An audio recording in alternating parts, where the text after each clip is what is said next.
Emotions can be powerful things. Are we really gonna talk about feelings and crying and stuff? Well, yes, and how they fuel some pretty powerful magic. Sounds good. Like with Raven, the half-demon sorceress from the Teen Titans. And Twilight Sparkle, the magical prodigy from My Little Pony. Yep, really doing this again. He's Wiz and I'm Boomstick. And it's our job to analyze their weapons, armor, and skills to find out who would win a death battle. A strong emotion can drastically change a person. Fear can trigger instincts necessary for survival. Anger can increase adrenaline for incredible feats of strength. And for this edgy-looking chick in a wicked cloak, that's kind of her thing. This is Raven. From the day Raven was born in her home dimension of Azarath, she wasn't the most popular girl around. Yeah, it's not exactly a good sign when right as you're born the sky turns black and the whole world suddenly smells like farts. See, Raven is the daughter of a human mother and a fearsome demon. Who is literally made up of hatred. Not even kidding. Because of her heritage, Raven's own mental state holds the key to a fearsome inner power.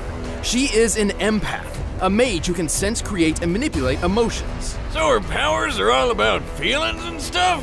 That's pretty lame. Tell that to her when she scrambles your brain or forces you to feel so greedy you steal from your boss. Oh, you don't need to convince me to do that. Wait, what? That's pretty intense. But hey, she's got a lot more deadliness packed away under that cool cloak. When she was 18 years old, Raven met her father for the first time, and it, didn't go very well.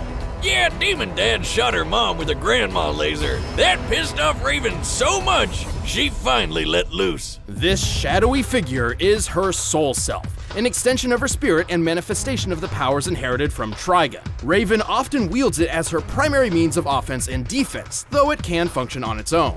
I wish I had a pet bird that could do what the soul self can. This beauty lets Raven fly, use its eyes and ears, or just punch people like a big old battering bird. It can drain the energy and powers of others and also serves as a sort of pocket dimension, which Raven can trap a limited number of foes and objects within. Talk about convenient, but she can do way more. She can levitate, teleport, heal others, cast energy shields, phase through walls, and blast people with mystical energy beams. Pachoo, pachoo!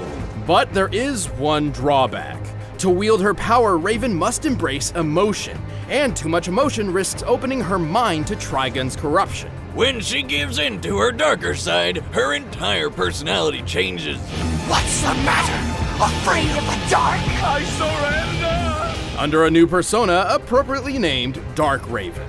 Dark Raven is stronger, tougher, and freakier than your everyday Raven. She can shoot lasers from her eyes, disintegrate stuff with her hand beams, and shapeshift. And her soul self is so powerful, it can wipe most people off the face of the earth in an instant. However, Dark Raven's incredible capabilities are a double-edged sword. By tapping into her father's demonic powers, she risks transporting Trigon himself to the living realm, kickstarting devastation across the universe. Kickstarting? Wonder what the tier rewards are like for that. Pledge $20 and get an autograph from Satan. Thankfully, she has been able to free herself from Trigon's control, granting her unlimited access to her own magical abilities. Sometimes she even wears white to celebrate the occasion. Or is that just for her wedding with Beast Boy? Oh wait, that never happened. These comic books reboot way too often for any relationships to actually have lasting consequences. Silly me. Last but not least, there's Raven's golden form, a spiritual body free from Trigon's influence, which manifested after she turned evil and had to be killed by her friends, the Teen Titans. Oh, that's messed up. It happens a lot, actually. Anyway, Raven's accomplished plenty of incredible feats. She's bent steel girders with her magic, toughed out getting thrown butt first into a brick wall so hard it broke, the wall, not her butt, and even helped Terra, a fellow Titan, raise the Teen Titans headquarters and the island it's on. Terra alone was barely able to stop the island's descent, and together they pushed it back up to its rightful place.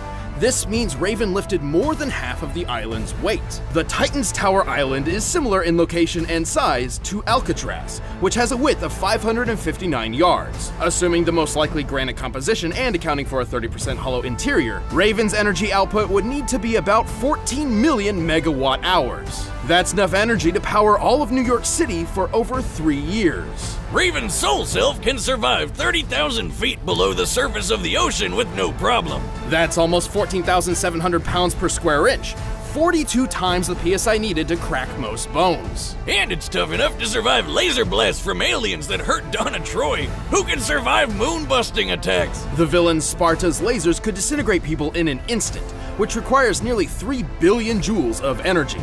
And Raven's soul self powered through several of these blasts and held together. The soul self is also stupidly fast. It once flew from New York City to Blue Valley, Nebraska, and back in less than 5 minutes. The distance between those cities is 1,166 miles as the Raven, flies. To make this trip in time, Raven's soul self must have flown more than 36 times the speed of sound. Not impressed? Well, when she was golden, Ghosty Raven, she flew between the Earth and Moon like it was nothing. So plenty of impressive feats, but unfortunately, Raven's powers have daunting and often costly limits. When the soul self takes damage, Raven feels the pain herself. She's kinda like a glass cannon, and overtaxes her own abilities pretty frequently. But don't disregard this as only mere physical ineptitude. When Raven utilizes emotions in combat, she tackles that emotion head on. The more negative the emotion, the more pain she feels. And don't forget, she's also struggling not to feel so Satan doesn't show up. With all that going on at once, it's no wonder she passes out sometimes. But with the help of her friends and her adoptive Azarathian family, Raven eventually overcame Trigun's iron grip and defeated him. Yeah, you'd think a guy like Trigun would think twice before messing with someone as powerful as Raven. No! You stay away from me! You demon filth! They're not demons. Let me show you one. Azarath, Metreon, Zinthos!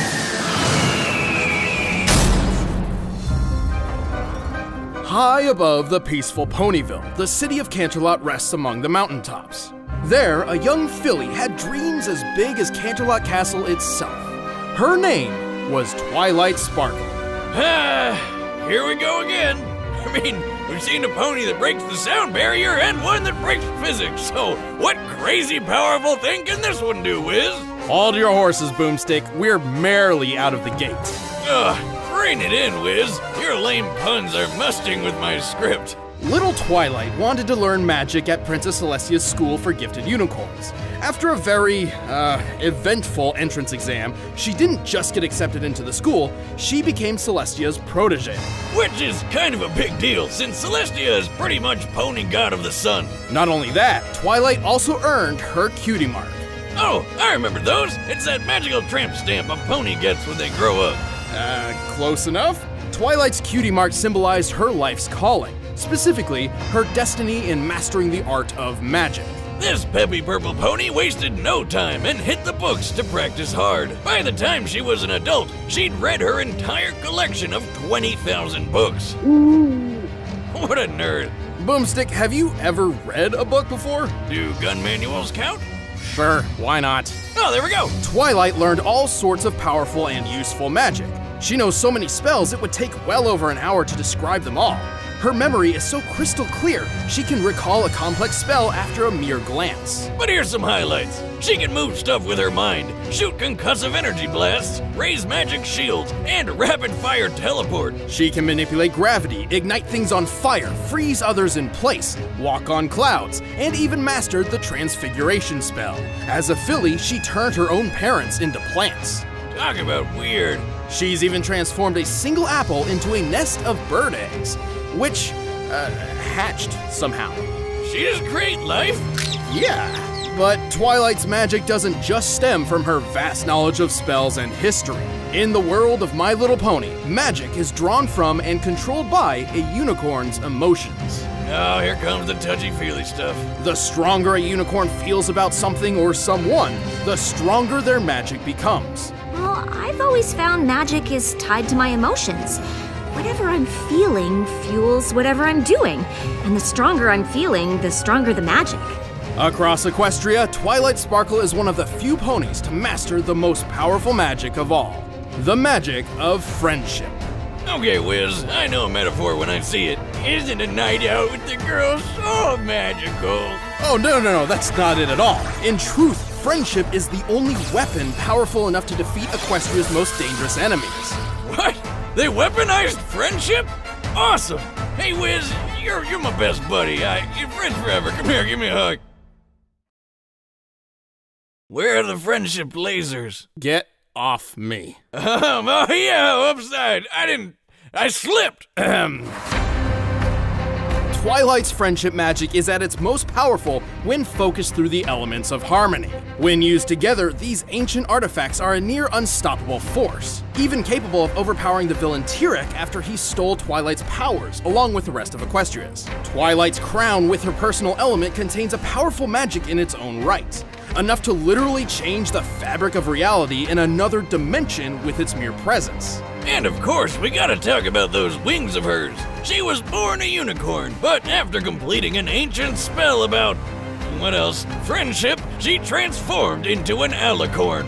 A mix between a unicorn and a pegasus, and a chance to sell just a whole ton more merchandise. It's a good thing too. Alicorn magic is leagues more powerful than a plain unicorn's, and Twilight needed the extra boost to defend Equestria as its newest princess. Like when she fought that Tyrek guy. After Tyrek absorbed the magic from Equestria's entire population, Twilight was forced to confront him herself while wielding the power of 4 alicorns. When did it become Dragon Ball Z with baby girl horse toys? Anyway, check out how Tyrek rocketed Twilight straight into this mountain, and she was totally fine thanks to her magic shield. By comparing Twilight's apparent size just before impact to her actual size of approximately 4 feet tall, we can estimate the distance she was thrown to be about 145 feet. Tyrek then closed this distance at 64.5 miles per hour. Combined with his estimated weight of over 31,000 pounds, Twilight's shield had to stand up to over 8 million newtons of force. You know what? Forget it. I'm on board with this pony stuff.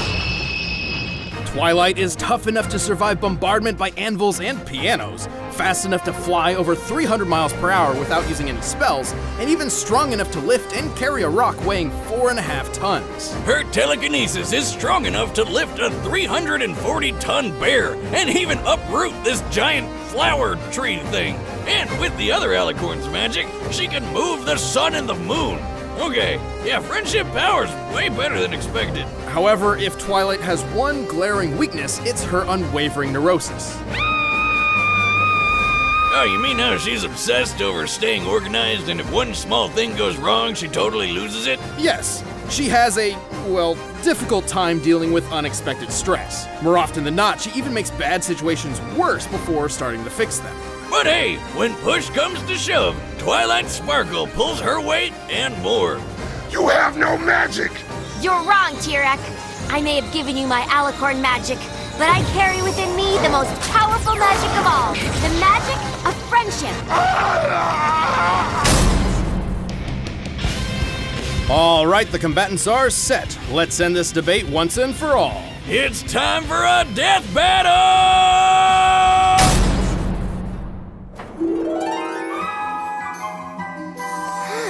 Transdimensional teleportation? Let's give it a try.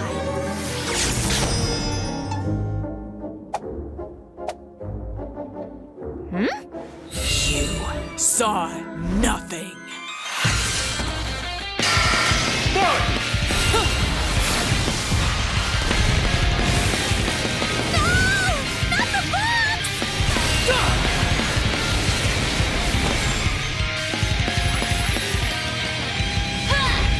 Darkness take.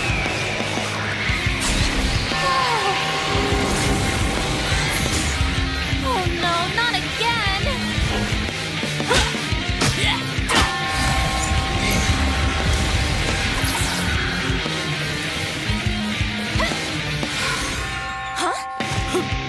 Azarath Metrio Zenthos!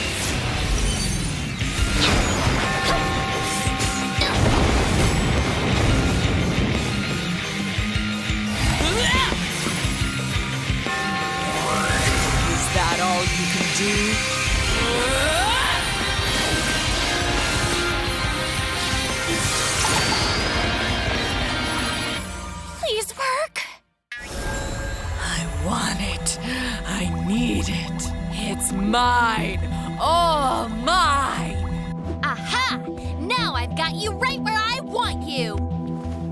Get away from it!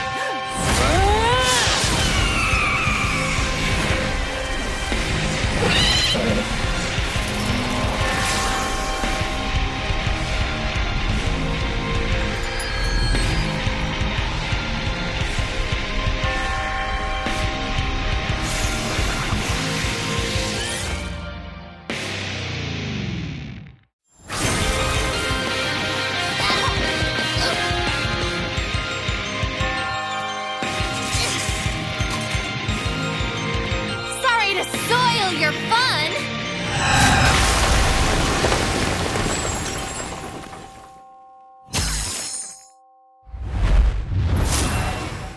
Well, that was odd. Dear Princess Celestia, today I learned that the only thing more powerful than friendship is a giant bird spirit colliding into me at Mach 36. This was a tricky one. Both Raven and Twilight possess numerous spells and techniques that could end the other quickly and easily. Since they were pretty even in how many ways they could finish each other off, this fight really came down to strength, durability, and performance. First of all, it's pretty obvious Raven's telekinesis has been shown to be much stronger than Twilight's. But Wiz, what about when Twilight moved the sun and moon? That's when she had the magic of Princess Celestia and Luna, and it's well established that only their specific type of magic can move those celestial bodies. So, you're saying you want us to move the sun and the moon? Well, I do it myself, except I don't have your magic. With her own magic, Twilight has never shown anything close to the kind of force Raven used to lift the Teen Titans Tower. Raven had the durability advantage too. Remember how Twilight's shield held up against a hit a little over 8 million newtons? Well, Raven's soul self is tougher than Donna Troy, who can shrug off a blast worth 296 tillion newtons. That's 16 more zeros, in case you're wondering. And don't forget, Twilight had the power of 4 alicorns at that time. The shield wouldn't have saved her from Raven's soul self anyway. Not only could it absorb Twilight's powers and emotions, and not only was it capable of operating while Raven was unconscious, but it also made a mean dive bomber. Raven's soul self could fly at speeds exceeding Mach 36. Since it's often been used as a battering ram to hit enemies, we know it has mass, but not exactly how much. However, given its size, strength, and durability far exceeds Raven's own, its mass is likely greater than hers. Let's just lowball it and say they're equal, alright? Sure, adding Raven's mass to the Mach 36 calculation, the Soul Self's ramming force at top speed comes to 15 million newtons of force, far greater than what Twilight's shield has sustained.